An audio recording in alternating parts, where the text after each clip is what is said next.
বন্ধুরা, গতকালকের ভিডিওতে আপনাদের সাথে শেয়ার করেইছিলাম ছোটখাটো গ্যাপ আপের সঙ্গে খুলুক বা তলায় গ্যাপ ডাউনে খুলুক, আপনারা তলার দিকেই কিন্তু আলটিমেট মুভমেন্ট দেখবেন।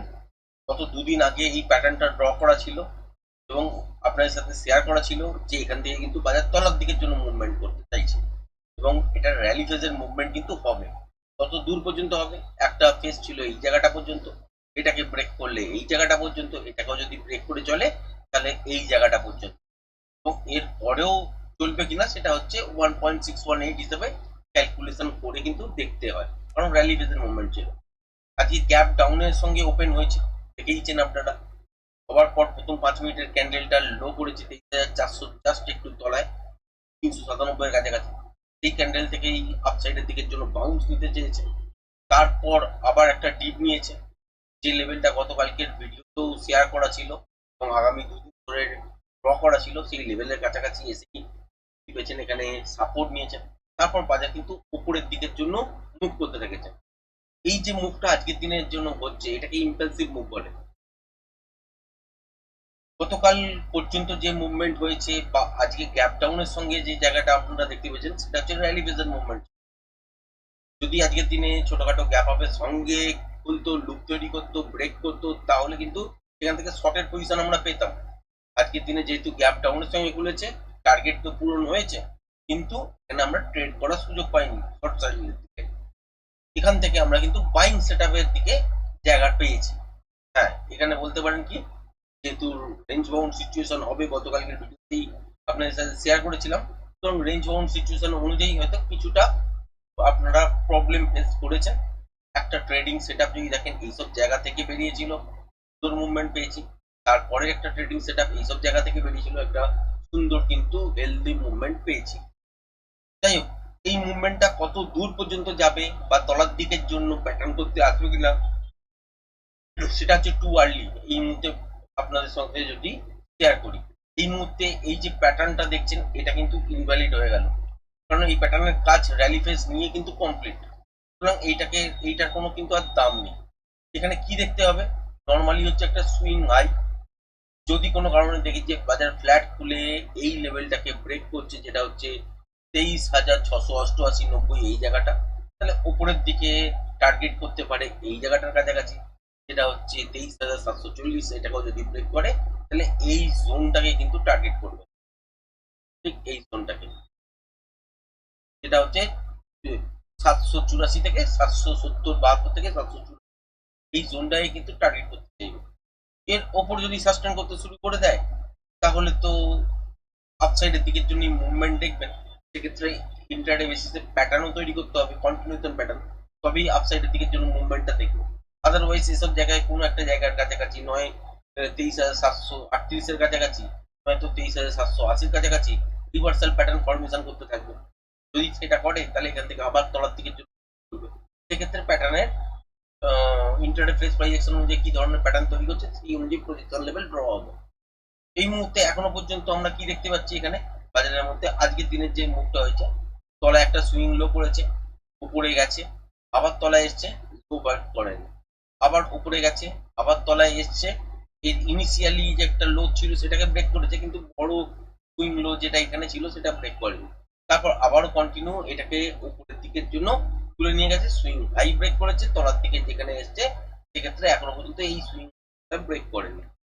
এবার যদি কোনো কারণে বাজার গ্যাপ আপেই খুলুক বা ফ্ল্যাট খুলি উপরের দিকে যাক, এই সুইং গুলো যদি ব্রেক না করে, সেলের সিস্টেম আসবে না, আপসাইডে তুমি মুভমেন্ট দেখবেন।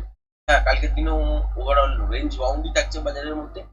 এবার যদি দেখি যে গ্যাপ আপে খুলেছে, লুপ তৈরি করছে, ঠিক কোনোভাবেই আপসাইডের দিকের জন্য যেতে চাইছে না, সেক্ষেত্রে শর্টের পজিশন তৈরি হতে পারে স্ক্যাল্পিং আকারে। ঠিক 23,688-90 এইসব লেভেলের কাছাকাছি থেকেই কিন্তু একটা শর্টের পজিশন তৈরি হতে পারে।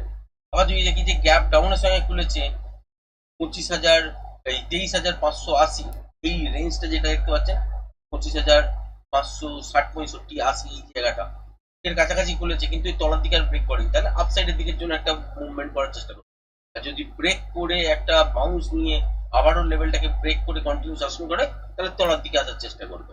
এবং এখান থেকে যে মুভমেন্টটা হচ্ছে সেটা কিন্তু ইম্পালসিভ মুভমেন্ট, এখানে কোনো প্যাটার্নের ফরমেশন কিন্তু এই মুহূর্তে হয়নি।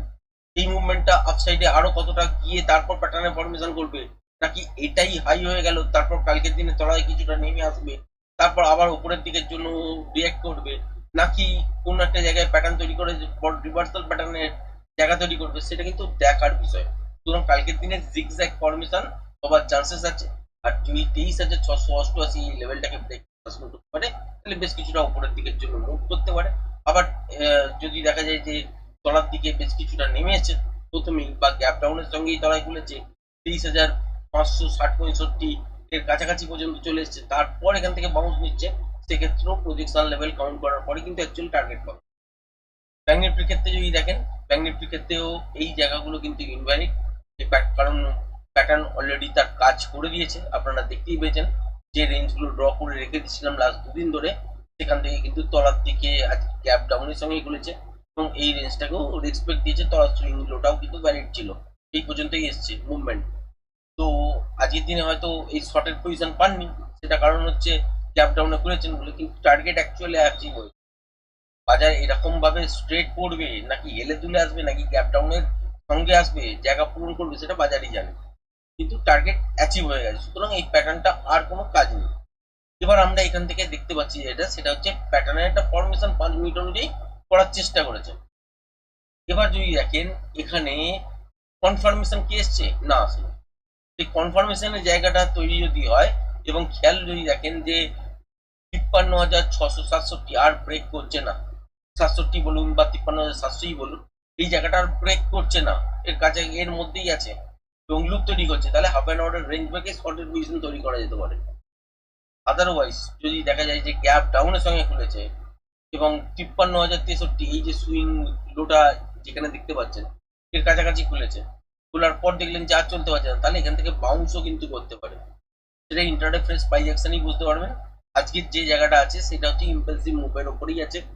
ব্যাঙ্ক নিফটিতে তবু প্যাটার্ন করার চেষ্টা করেছে কিন্তু কনফার্মেশনের জায়গায় নেই, সেই জন্য এখান থেকে যে তলায় পড়বে সেটা আমি বলছি না। এখান থেকে কিছুটা উপরের দিকে গ্যাপ আপের সঙ্গে খোলার পর ইন্টারডে বেসিসে যদি লুপ তৈরি করে তাহলে হাফ অ্যান আওয়ারের রেঞ্জ থেকে তলার দিকের জন্য একটা শর্টের পজিশন ক্রিয়েট করা যেতে পারে, তখন র্যালি ফেজের মতন মুভমেন্ট দেবে এবং ভালো মুভমেন্ট পাওয়া যাবে। ওভারঅল যদি সিচুয়েশন দেখেন বাজারের, সেটা হচ্ছে রেঞ্জ বাউন্ড টাইপের সিচুয়েশন। এবার যদি যুদ্ধ পরিস্থিতিতে যদি কোনো নেগেটিভ নিউজ চলে এলো বা খুব বড় পজিটিভ নিউজ চলে এলো, সেই অনুযায়ী বাজার রিয়েক্ট করবে, লেভেল তখন মান্যতা দেবে। তারপর আবারও ইন্টারডে ফ্রেশ প্রাইস অ্যাকশন অনুযায়ী ট্রেড কিন্তু করতে হবে। তারপর আস্তে আস্তে যখন স্থিত হবে ব্যাপারটা তখন কিন্তু ওই ইন্টারডে বা প্যাটার্ন বলুন সেগুলো তখন মান্যতা পাবে।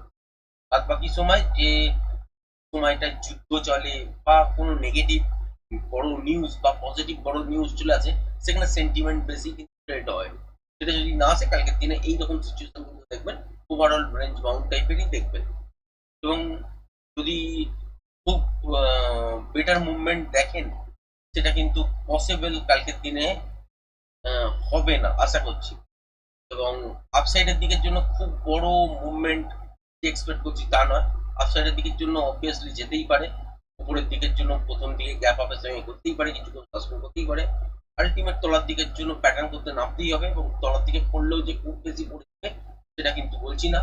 ব্যাঙ্ক নিফটির ক্ষেত্রে সেই সিচুয়েশন যদি তৈরি করে তখন র্যালি ফেজ তৈরি করবে এবং সেই কনফার্মেশন পেলে তখন কিন্তু একটা র্যালি ফেজের মুভমেন্ট হবে। সেই কনফার্মেশনের জায়গা কিন্তু এখনো পর্যন্ত তৈরি হয়নি, এটাকে নর্মালি আপাতত ইম্পালসিভ মুভের কাউন্টারই কিন্তু ধরতে পারেন নিফটির ক্ষেত্রে।